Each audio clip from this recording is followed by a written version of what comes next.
என்ன ஃப்ரெண்ட்ஸ், உங்களுடைய விடை 9லிருந்து 10 எனில் 5 ஸ்டார்கள், 6லிருந்து 8 எனில் 4 ஸ்டார்கள், 3லிருந்து 5 என்றால் 3 ஸ்டார்கள்.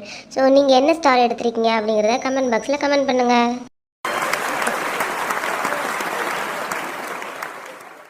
என்ன வியூவர்ஸ், இந்த வீடியோ உங்களுக்கு பிடிச்சிருக்கா? பிடிச்சிருந்துச்சு அப்படின்னா லைக் பண்ணுங்கள், ஷேர் பண்ணுங்கள், கமெண்ட் பண்ணுங்கள். மேலும் இது போன்ற வீடியோவுக்கு சப்ஸ்கிரைப் பண்ண மறந்துடாதீங்க. தேங்க்ஸ் ஃபார் வாட்சிங்.